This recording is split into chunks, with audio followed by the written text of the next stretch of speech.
Maligayang pagdating, kayo po ay nanonood ng panibagong episode ng ating gantsilyo tutorial. Para po sa video na ito ay magagantsilyo po tayo ng headset cover.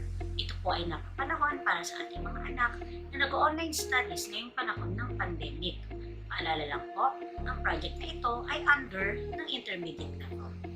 Para po sa ngayon palang nag-aaral mag-gantsilyo, pwede niyo po munang panoorin ang aking video na paano mag-gantsilyo.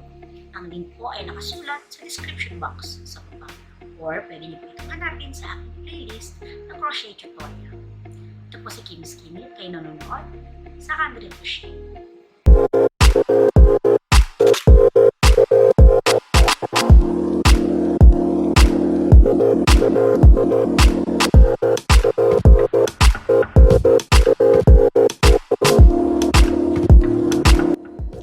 Gamit ang dalawang strand ng cotton crochet thread, gumawa ng magic circle.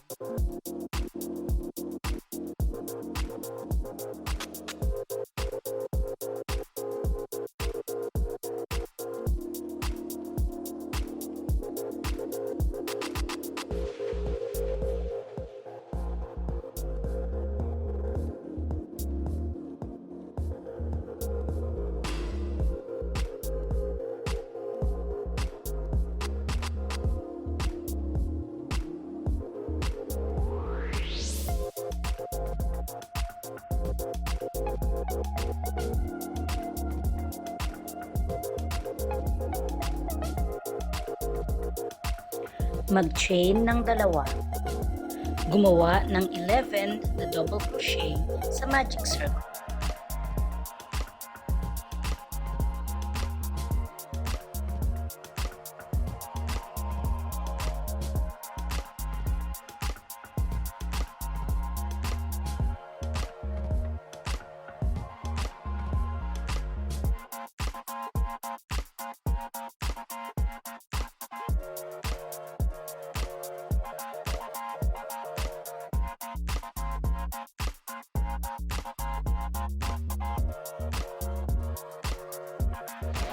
Hilahin ang ekstrang sinulid para magdikit-dikit ang mga double crochet.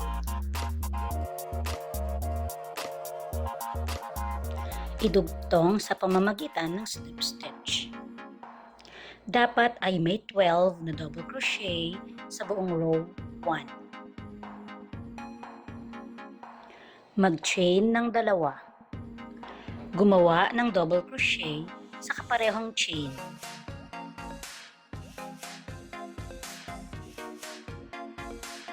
Gumawa ng dalawang double crochet sa bawat double crochet sa buong row 2.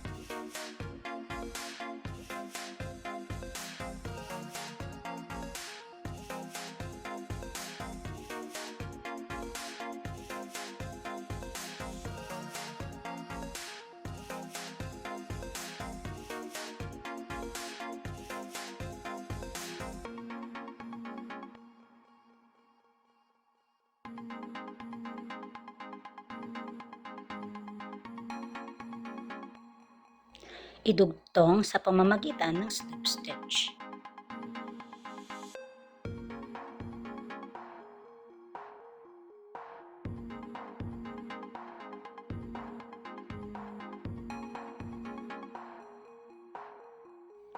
Dapat ay may 24 na double crochet sa buong row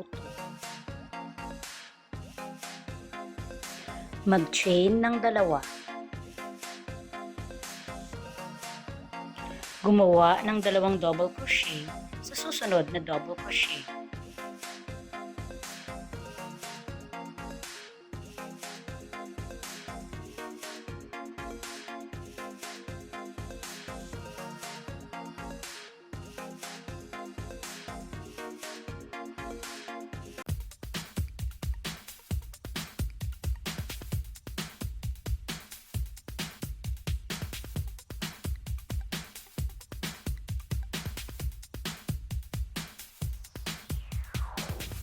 Gumawa ng double crochet sa susunod na double crochet. Gumawa ng dalawang double crochet sa susunod na double crochet. Ulitin ang proseso hanggang matapos ang buong row 3.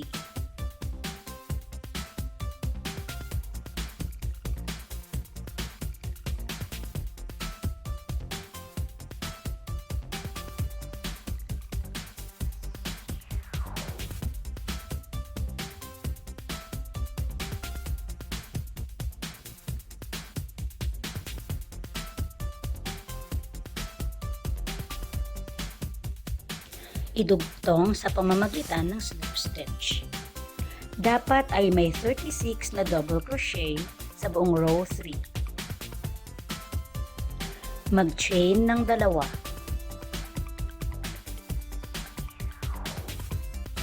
Gumawa ng double crochet sa susunod na double crochet.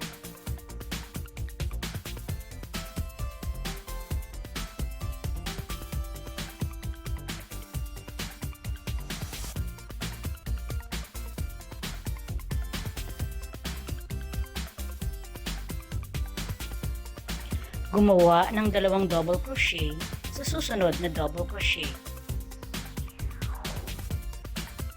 Gumawa ng tigisang double crochet sa susunod na 2 double crochet.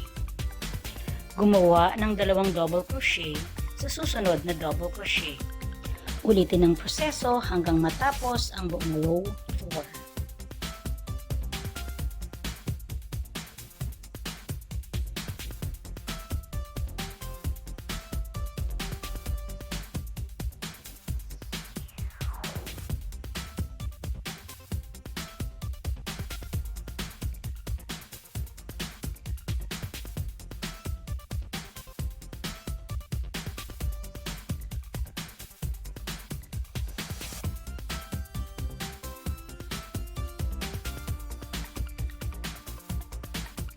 Idugtong sa pamamagitan ng slip stitch.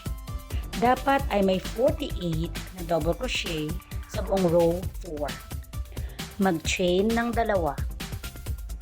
Gumawa ng tigisang double crochet sa susunod na 2 double crochet.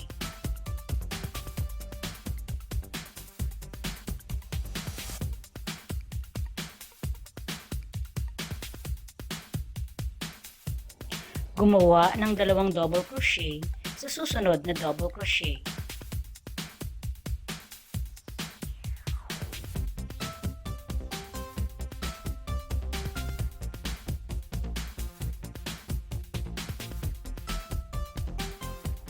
Gumawa ng tig-iisang double crochet sa susunod na 3 double crochet. Gumawa ng 2 double crochet sa susunod na double crochet. Ulitin ang proseso hanggang matapos ang buong row 5.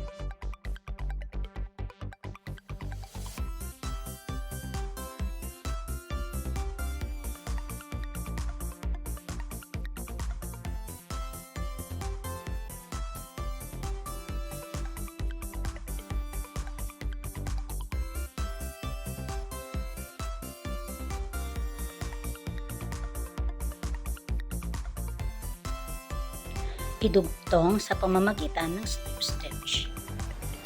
Dapat ay may 60 na double crochet sa buong row 5. Mag-chain ng 2. Gumawa ng double crochet sa nasa likurang loop ng susunod na double crochet.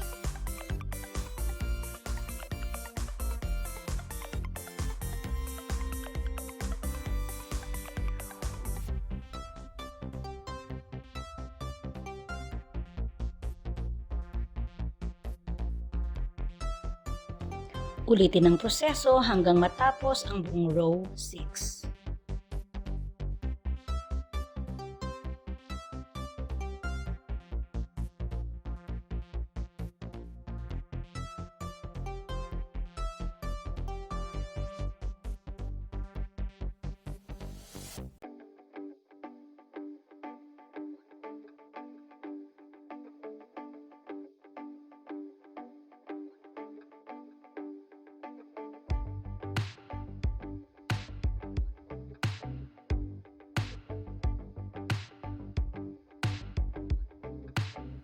Idugtong sa pamamagitan ng slip stitch.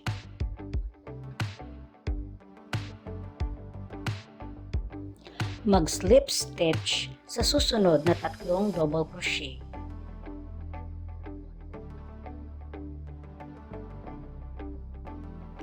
Gumawa ng double crochet hanggang sa ika-58 na double crochet.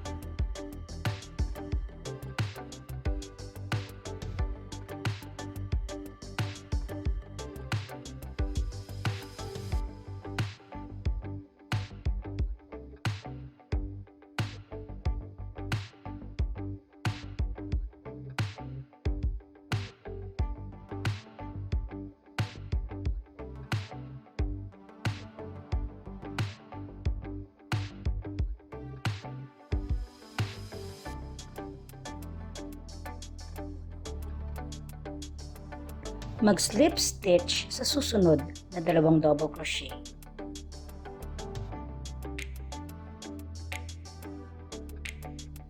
Idugtong sa pamamagitan ng slip stitch.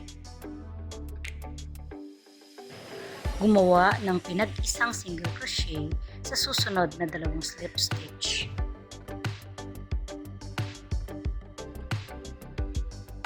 Gumawa ng tig-iisang double crochet sa likurang loop ng susunod na 3 double crochet.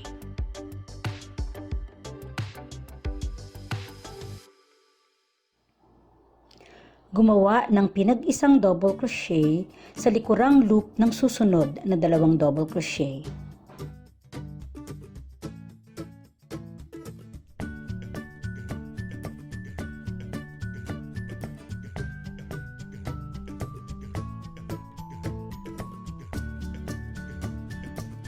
Ulitin ang proseso hanggang sa ika-55 na double crochet.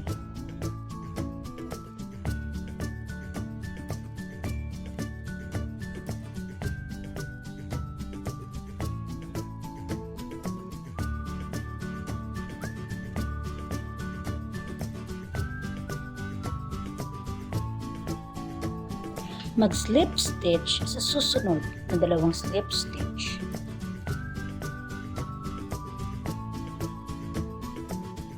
Idugtong sa pamamagitan ng slip stitch. Mag-slip stitch sa susunod na slip stitch. Mag-slip stitch sa pinag-isang single crochet. Gumawa ng tig-isang double crochet sa susunod na 2 double crochet. Gumawa ng pinag-isang double crochet sa susunod na double crochet at pinag-isang double crochet.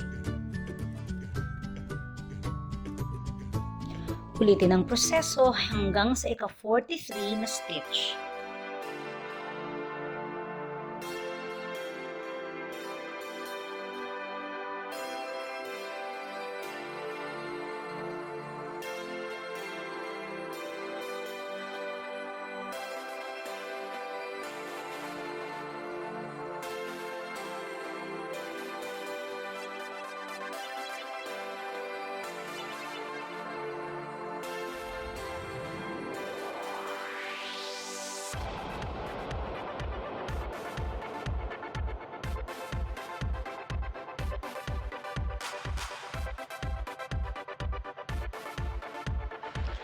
Mag-slip stitch sa susunod na slip stitch.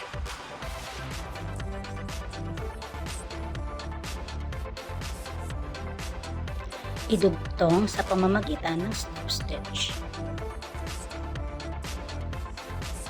I-lock, gupitin, at higpitan.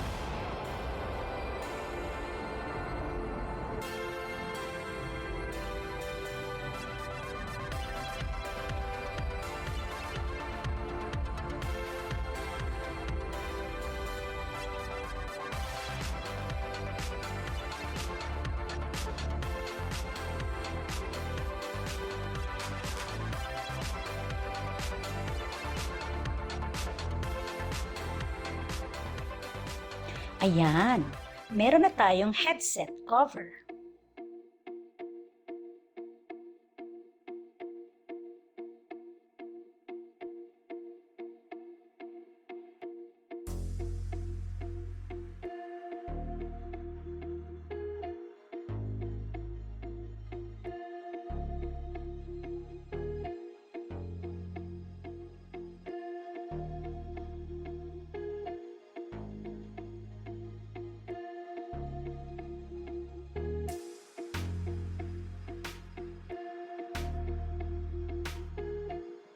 Sana po ay may natutunan kayo.